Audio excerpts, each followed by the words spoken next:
The thing you want most is the one thing that keeps slipping away. Not luck, not timing. The way you're reaching for it is the exact reason it keeps moving back. Stand still a second. There's a version of you that lives half a step ahead, leaning forward, always reaching. If you could actually see it, it'd look like a red shadow of your own body stretched toward the thing you can't stop wanting. And here's what took me way too long to admit. That reaching shadow is standing in the doorway, the exact door the thing would walk through. Hold on to that image. We come back to it, and it changes everything. You already know the shape of this. The job you needed a little too badly, the person you texted one too many times, the sleep you chased so hard at 3 a.m. that it left the room completely. Wanting the thing was never the problem. Needing it to happen, that was the tell. So what does desperate wanting actually do to you? In 1987, a psychologist named Daniel Wegner sat people down and gave them one rule. Don't think about a white bear. That's the whole task. Don't picture it. Don't let it in. And every single person thought about almost nothing else. Here's why that matters so much. The mind runs a quiet little check in the background to make sure you're obeying. Is the bear gone yet? And that check keeps dragging the bear right back in. Wegner called it ironic process. Your effort to push a thought away is the exact thing that keeps summoning it. Now swap the white bear for please let this one work out. Same machine. The harder you press, the louder the wanting gets, and the more your mind circles the empty spot where the thing still isn't. Want the cleanest proof? Try to fall asleep. Right now, need it, you've got somewhere to be at 6. Watch how the wanting alone keeps you wide awake. Sleep only arrives the instant you stop demanding it. That's the same law running your whole life, just quieter, and it raises an ugly question. If pressing harder is what's failing you, what exactly are you signaling to everyone else while you press? And other people feel it, not because they can read your mind, because desperation has a smell. The overeager reply, the laugh half a second too long, the way you agree with everything they say. None of it whispers, I'm worth having. It broadcasts, I'm empty, please come fill me. And emptiness pushes away the exact thing it's begging for. If that one landed a little too close, good. Tap like so this finds someone who's white-knuckling something tonight. And stay with me. I still owe you that red shadow jammed in the doorway, and why it's the whole answer. So let me tell you a story instead of explaining it. An old one, the kind that survives because it keeps turning out to be true. There was a man who kept songbirds by a cold harbor. He wanted one thing. He wanted the rare gray bird to sing. So he built it a larger cage. He bought the finest seed. He leaned close every hour and waited for the song. The bird stayed silent. Weeks passed. The man grew angry. Then he grew desperate.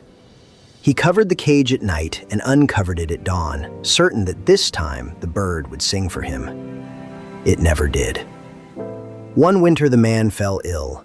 For 7 days he forgot the bird completely.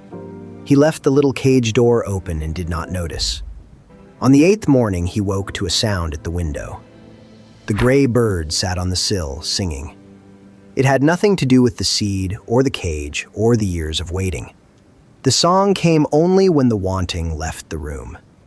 The bird stayed a while. Then it flew, and in the evening it came back. Okay, back to us. Feel that gear shift? That's the whole point. The bird was never holding the song back to punish him. His wanting filled the entire room, and there was simply no space left for the thing he wanted to arrive.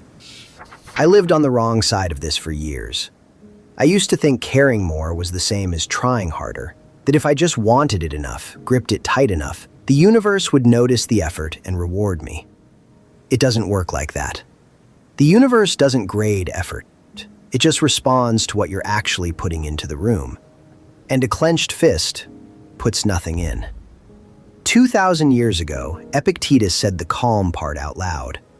Some things are up to us. Most things are not. You control your effort, your attention, whether you show up ready. You do not control whether it lands, whether they choose you, whether the timing is ever kind. Desperation is what happens when you try to force that second list to obey you.